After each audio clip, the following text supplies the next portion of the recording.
নমস্কার প্রিয় দর্শক বন্ধুরা, বাংলা সিরিয়াল সমাচারে স্বাগত জানিয়ে আজকের শুভ বিবাহের পর্ব আমি শুরু করছি। আমরা প্রথমে দেখতে পাচ্ছি সুধা ছাদের সমস্ত কিছু পরিষ্কার করছে, যেখানে যেখানে যা কিছু ভেঙে চুরে পড়ে আছে সব কিছুকে জোড়া লাগানোর চেষ্টা করছে। আর বলে যে ভালোবেসে করলে যে কোনো কঠিন কাজকেই সহজ বলে মনে হয়, যে কোনো কঠিন কাজকেই করে নেওয়া সম্ভব হয়। এটা আপনি একদিন বুঝবেন মিস্টার বসু মল্লিক। তেজ তার ছোট কাকাইকে সুধার ব্যাপারে সব কিছুই বলতে থাকে। আর তেজ কখন জানতে পেরেছে, কিভাবে জানতে পেরেছে সবটাই বলে যে এটা ছাড়া আমার কাছে কোনো উপায় ছিল না, আমার কাছে পরিবারের সম্মানটাই সব থেকে বড় ছিল, তাই আমি তাদের মুখের দিকে তাকিয়ে এই বিয়েটা করতে বাধ্য হয়েছি। তেজ বলে আমাকে তুমি ক্ষমা করে দিও ছোটকা। ছোটকা তখন বলে তুই আমার কাছে ক্ষমা চাইছিস? তুই যা করেছিস তার জন্য তোর জন্য গর্বে আমার বুকটা ভরে উঠছে। বলে মানে?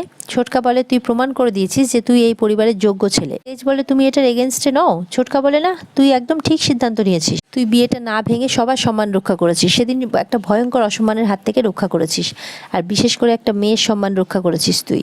I am proud of you Tej, বলে তেজের গলা জড়িয়ে ধরে। তেজ বলে ঠাম্মি সুধাকে পছন্দ করেছিলেন, তাই ঠাম্মিকে অসম্মান করতে আমি চাইনি, আর এটা কখনোই বলতে চাইনি যে ওনার সিদ্ধান্তটা ভুল ছিল, তাহলে ওনার মনটা ভেঙে যেত।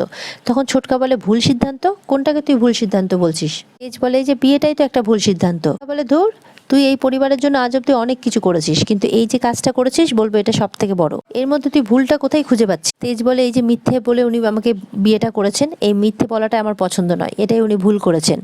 সম্পর্কের শুরুতে কোনো সম্পর্কই মিথ্যে দিয়ে শুরু হতে পারে না।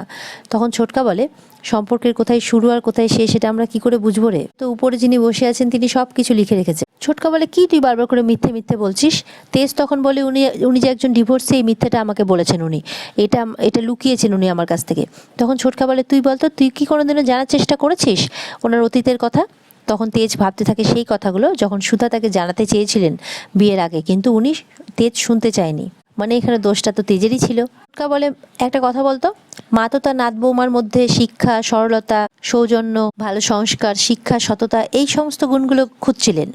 তার সুধার মধ্যে কি এই সমস্ত গুণগুলো নেই? একবার ভেবে দেখতো। তেজ মনে মনে সুধার সমস্ত কথাগুলো ভাবতে থাকে। সুধা কিভাবে ওনার প্রাণ বাঁচিয়েছে, কিভাবে ওনার পরিবারের পাশে দাঁড়িয়েছে। আজকে মা তার বড় নাত বৌমার মধ্যে এই সমস্ত গুণগুলোই খুঁজছিল, আর এই সমস্ত গুণ সুধার মধ্যে আছে। তাহলে এগুলোর বাইরে সুধার অতীতটাই কেন বড় হয়ে উঠছে আজকে? এই সমস্ত প্রশ্নগুলো কখনো করেছিস নিজেকে? তেজ চুপ করে থাকে। এদিকে দেখা যায় ইমন বিজিতকে প্রশ্ন করতেই আছে, কি ব্যাপার বিজিত, কোথায় তোমার লোক, এখনো আসছে না কেন? বিজিত তখন বলে যে মনে হয় আসবে না। ইমন তখন বলে তুমি এক কাজ করো, তুমি ফোন নাম্বারটা দাও, আমি কনভিন্স করে নেবো। বিজিত বলে আমি তার ফোন নাম্বার দিতে পারবো না। ইমন তখন রেগে যায়, বলে তোমার হিম্মত কি করে হয়, তুমি এই কথাটা আমাকে বলো। বিজিত তখন বলে আসলে যে আমার সাথে কাজ করছিল সে আমাকে পরিষ্কার জানিয়ে দিয়েছিল তার ফোন নাম্বারটা যাতে আমি না দিই। ইমন তখন রেগে যায়, বলে যে ঠিক আছে, তুমি তাহলে ওকেই বলো তোমাকে একটা কাজ খুঁজে দিতে, তোমাকে আর কাল থেকে আসতে হবে না। তুই তো ঠাম্মির সম্মান রক্ষার্থে একের পর এক মিথ্যা কথা বলে চলেছিস। তেজ বলেছি তো আমি মিথ্যা কথা, তার জন্য আমি অনুতপ্ত। যা করছি আমার ঠাম্মির জন্য করছি। ছোটকা বলে একটা কথা ভেবে বলতো, সত্যি কি তুই ঠাম্মির কথা অনুযায়ী বিয়েটা করেছিস, নাকি এতদিন পর তোর মনে কেউ জায়গা করে নিয়েছিল তাই তুই বিয়েটা করেছিস? এতদিন পর তোর মনে হয়েছিল তুই আবারও কাউকে ভরসা করতে পারিস, বিশ্বাস করতে পারিস, তোর মনে ভালোবাসা জেগে উঠেছিল আবার, সেই জন্যই তুই বিয়েটা করেছিস। তেজ মনে মনে ভাবতে থাকে সেই মুহূর্তগুলোর কথা যখন সুধাকে দেখে তার ভালো লেগেছিল।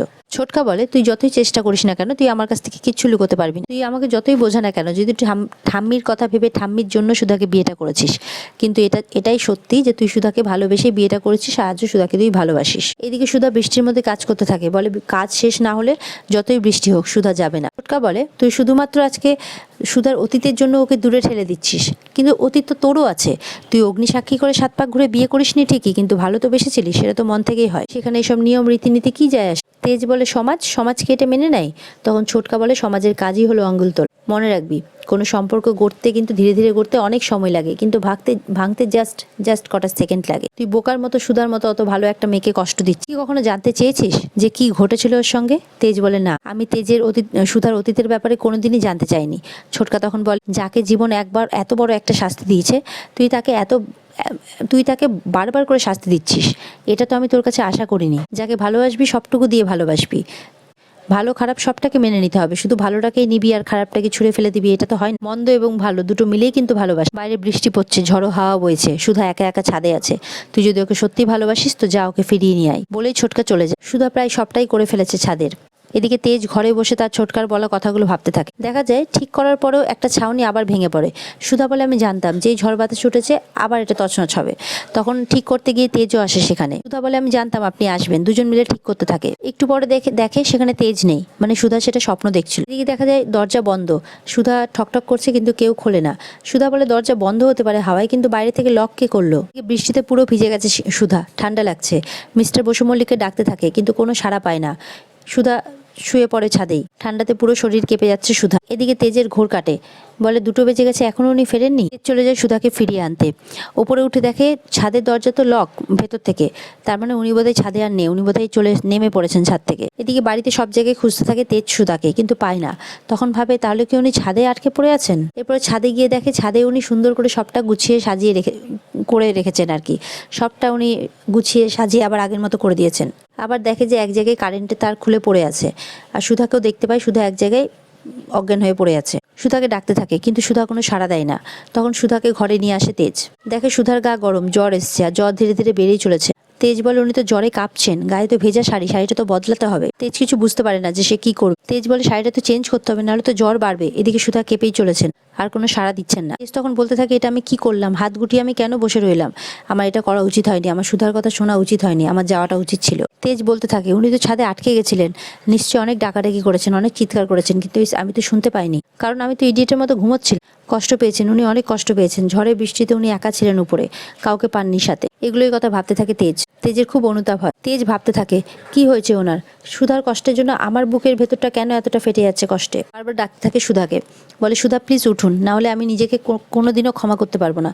বারবার ডাকতে থাকে তেজ, কিন্তু সুধা কোনো সাড়া দেয় না। এরপরে দেখা যায় সুধা বারবার করে কেঁপে উঠছে। তেজ কি করবে কিচ্ছু বুঝতে পারছে না। তেজ কাকে ডাকবে, কি করবে কিছু বুঝতে পারে না। ভাবে যে যাকেই ডাকবে সে তো প্রশ্ন করবে, উনি ছাদেই বা কেন গেছিলেন, ওনার এই অবস্থায় বা কেন হলো। আবারও ছোটকার বলা কথাগুলো ভাবতে থাকে তেজ। তেজ বলে, তাহলে কি ছোটকাই ঠিক? আমি ওনাকে শাস্তি দিচ্ছি বারবার? উনি সবসময় আমার পাশে থেকেছেন, আমি বলিনি, তাও আমার সেবা যত্ন করেছেন। এরপরে তেজ আলমারি থেকে নিজেই শাড়ি বের করতে থাকে আর বলে, হয়তো এটা আমার করা উচিত হচ্ছে না, কিন্তু তবু আমাকে করতে হবে ওনাকে বাঁচানোর জন্য। আর এখানে আজকের পর্ব শেষ হয়ে যায়। তো বন্ধুরা, এরকম মজার পর্ব পেতে আমাদের চ্যানেলকে লাইক, কমেন্ট আর সাবস্ক্রাইব অবশ্যই করবে। দেখা হবে তোমাদের সাথে শুভ বিবাহের নতুন পর্ব নিয়ে। ততক্ষণ ভালো থাকবে সবাই।